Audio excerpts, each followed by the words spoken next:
Ang dako kapagkahon ang aton nga isa ka brother Rodito Butaya. Halin siya sa Barangay Manduaw, Negros Oriental.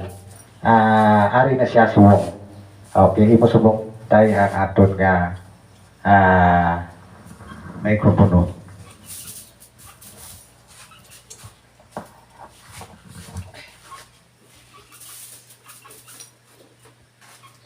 Mayong aga sa inyo tanan, mga utod. Ang title sa akong igawali karon amo ang ikaduhang Timoteo 3:16-17. Nagahambal siya kay ang bugos nga kasulatan ginbug na sa Dios. Kag mapuslanon sa pagtudlo sa kamatuoran sa pagsaway sa mga nakasala sa pagtadlong sa mga sayop kag sa pagtudlo sa matarong nga pagkabuhi. Sa 17, agod nga ang tao nga nagaalagad sa Dios mahanas sa bukos kag masangkapan sa paghigop himo sang tanan nga sa isang maayo nga buhat. Kag ang ikadua niya diri nga aton mabasa diri sa Mateo 19:16-17. Mateo 19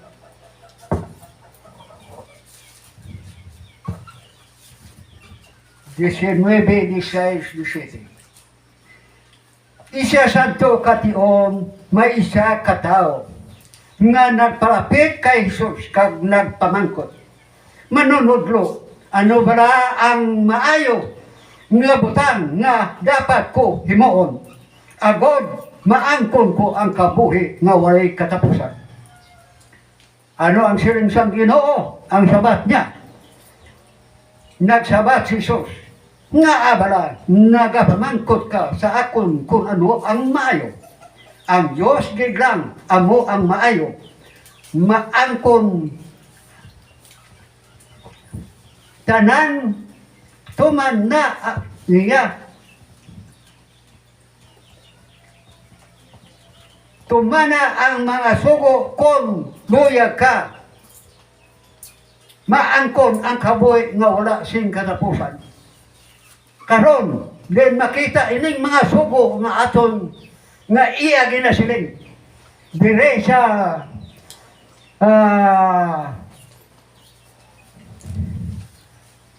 Exodo 20 nagasiling dire. Exodo 20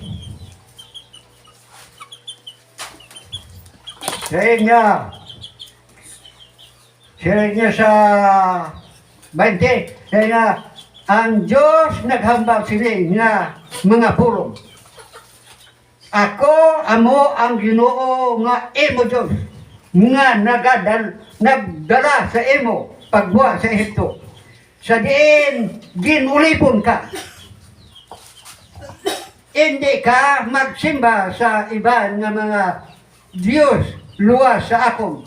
Hindi ka himo para sa imo kaugalingon sang isa ka Diyos o kung isa kalarawan sang bisan ano nga tinuga sa langit o kung sa luta o kung sa tubig nga yara sa idalom sang luta. Hindi ka magluhod o kung magsimba sa bisan ano nga Diyos tungod kay ako ang Ginoo nga imo Diyos kag maimon ako nga Diyos sa mga nagadumot sa akong silutan ko ang ila mga kaanakan tugtog sa ikatlo kag ikapat nga kaliwatan.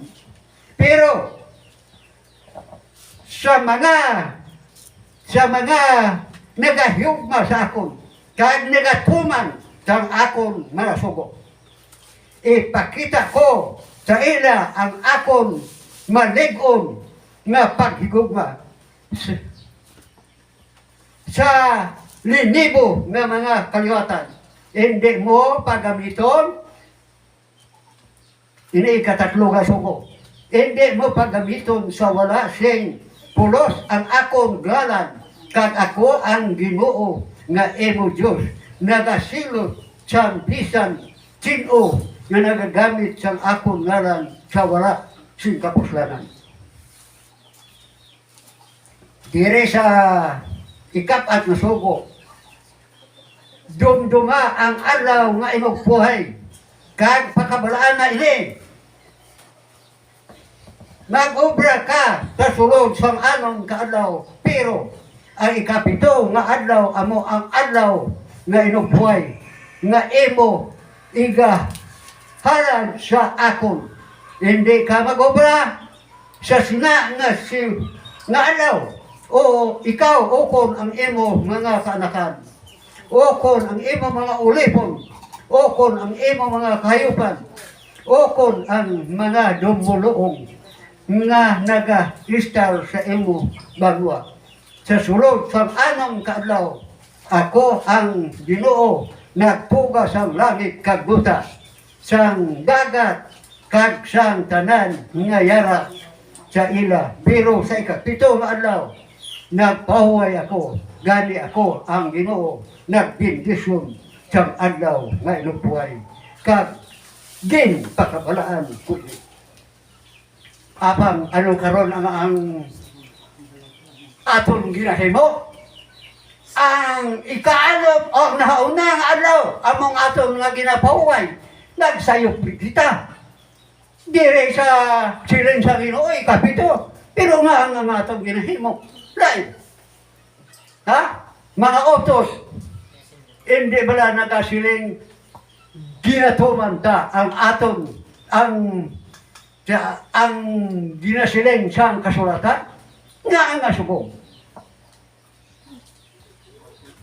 Ang pamangkot, siling siyang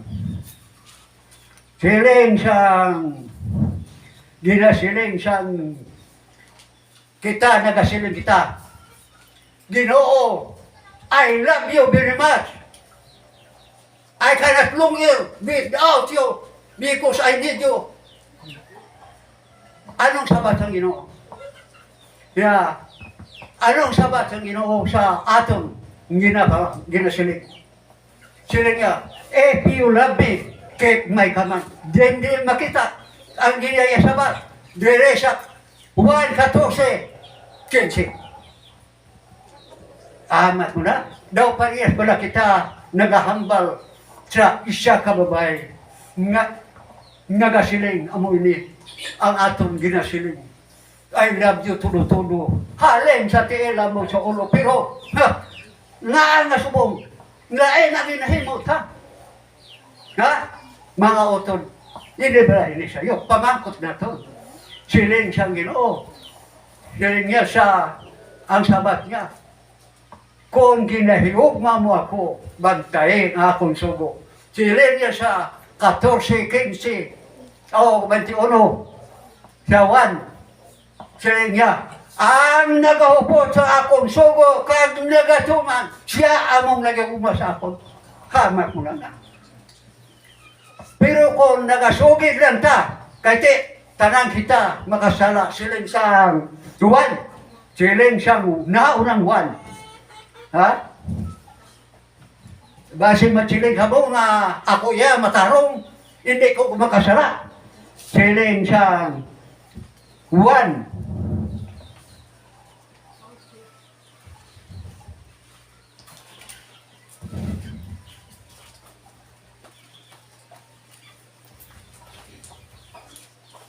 Siling niya sa 1, 1, 8. Nagsiling kita.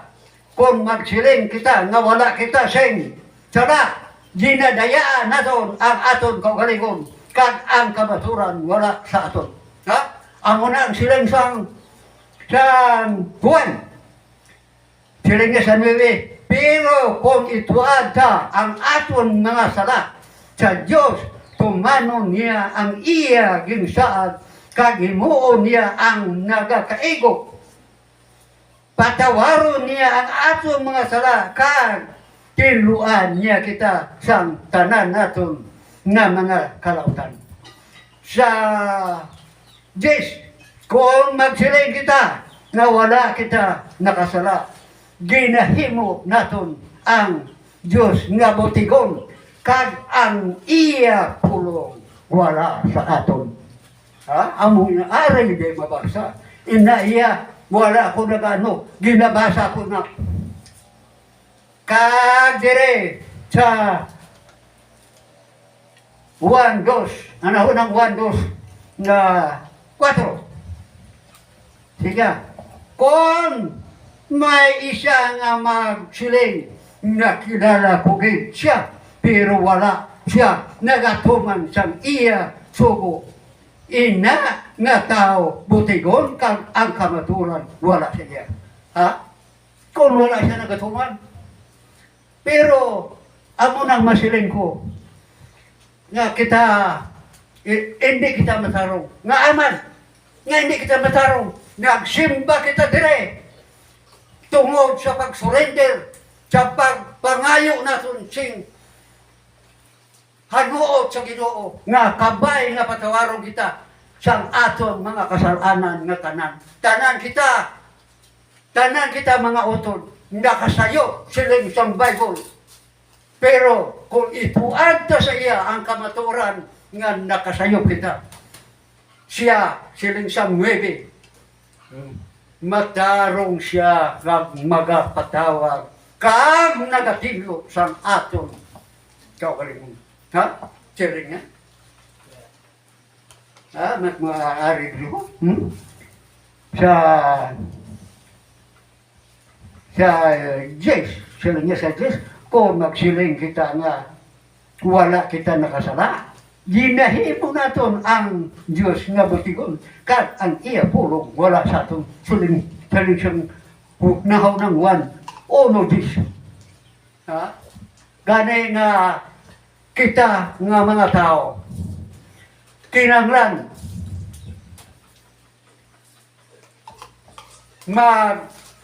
adlaw-adlaw gisalig naton sa Ginoo ang aton kabuhi.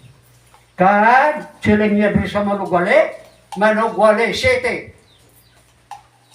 Ha? Manugwali. Kaya basi ba na kumagsilita nga ang atong ginambal buteg, ha? Basahon ko. 7:20.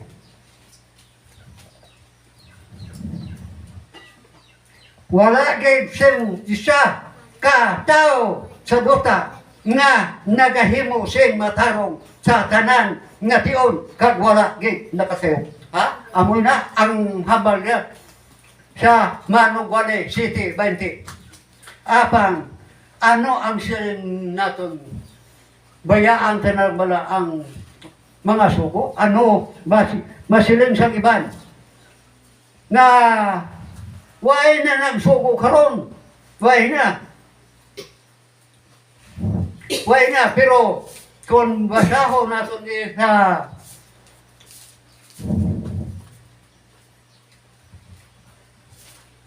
siya kanan na hindi na pwede, pero ano silang siyang Ginoo dire sa Mateo 5:17.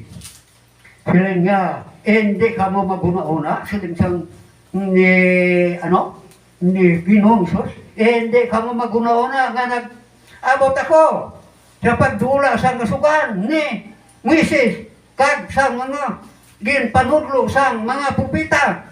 Wala ako nag-abot sa pagdula sini, kundi sa pagdala sa katumanan. Insinig, dumduman ninyo ini, samtang may langit pagkagbuta, wala sing bisan isa kakudlit o kung labing jutay nga bahin sang kasulatan, sang kasukuan, nga pagadulaon, tupo nga matuman ang tanan. Ha?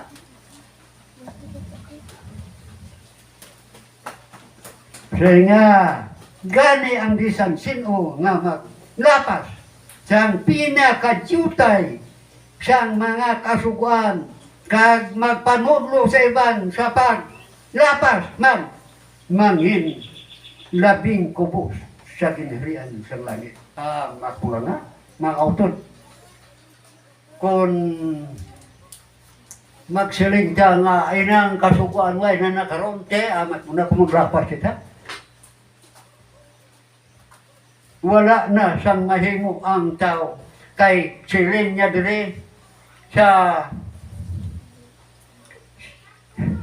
Isaias 56. Ne? Naon tadi.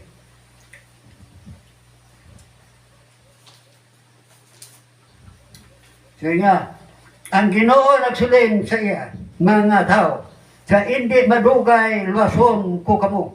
Gani himua ang matarong nagakaigo. Matarong nagakaigo. Pagabindisyonan ko ang may mga nagapakabalaan sa adlaw kay lupuay kag wala nagalapas. Pagabindisyonan ko ang mga wala nagahimo sing malaot.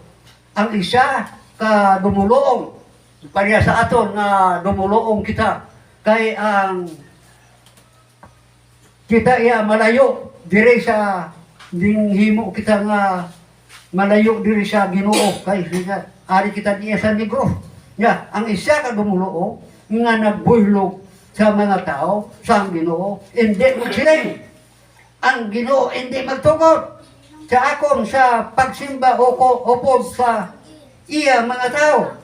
Ang isa ka tao nga ginakapon tungod kay hindi siya makaangkon sa mga anak, hindi magsiling nga hindi siya mangin katapo sa mga tao sa Diyos.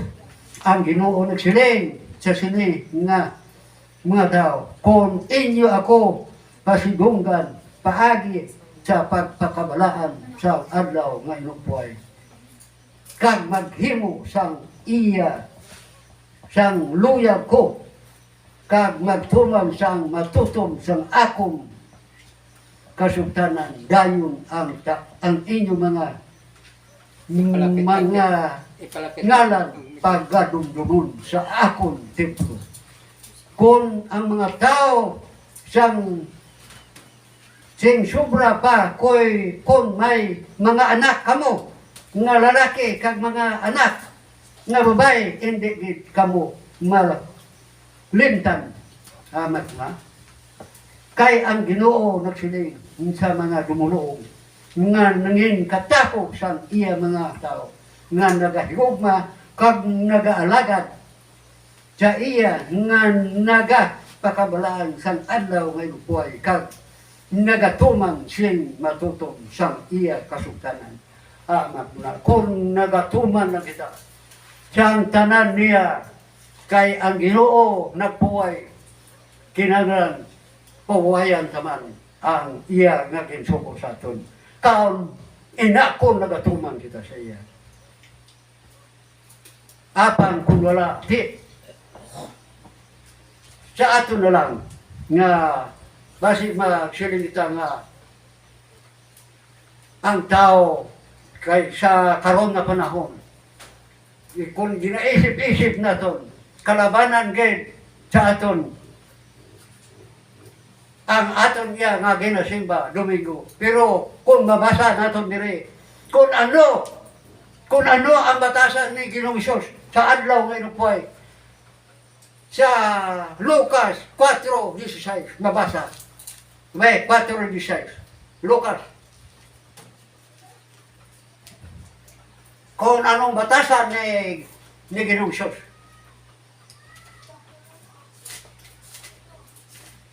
Ah, 4:16. Anong siling niya dali?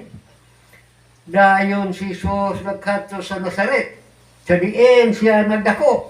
Kag ang adlaw nga inupuay, nagkadto siya sa sinagoga, suno, sa iya kinabatasan. Nga, kinaandan nga ginahimo nagtindog siya sa pagbasa sa mga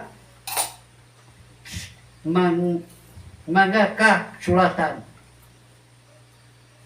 sa adlaw nga inupuay. Amo ina ang batasan sa aton Ginoo nga ginpadala sang sang aton Diyos nga may. Sabi, ari mabasa natin. Nga ang naging padala siya. Ari na din.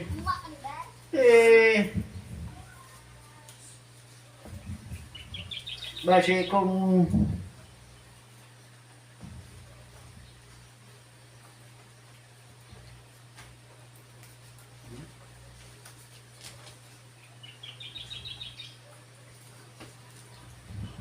nya, seringnya sa apa, no? Deuteronomio 18:16. Sang adlaw nga nagtipon kamo sa bukid sang Sinai, nagpakitluoy kamo na hindi na makabati liwat sa tingog sang Ginoo ukon makakita sang iya nagadagdag nga presensya tungod kay kung mahanabo ini mapatay kamo gani ang Ginoo nagsiling sa akon maayo ang ila pangabay padalhan ko sila sang isa ka propeta pariyo sa imo sa ling sa Ginoo sa kay Moses halin sa pariyo sa imo halin sa ila kaugalingon nga tao sing ganon ko siya kung ano ang iya ihambal kag sugiran niya ang mga tao sa tanan nga akong ginsugo. Ama ko nga. Are, mabasa din sa binuhatan.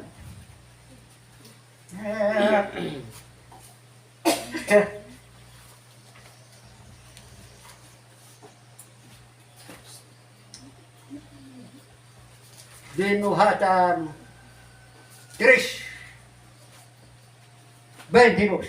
Nga, kay si Moises nagsiling. No, binuhatan 3:22 ha? Kay si Moises nagsiling, ang Ginoo nga inyo Diyos nagapadala siyang isa ka propeta nga inyo kasimanwa. Subong nga ginpadala niya ako, dapat ninyo tumanong ang tanan nga ginasiling niya sa inyo. Ang hindi magtuman siyang ginasiling siyang amo nga propeta pagpainom sa mga kaliwatan siyang Diyos kag pagalaglagon. Ama ko nga. Kinaglan magtuman kita siyang ginsugo sa aton Diyos nga may.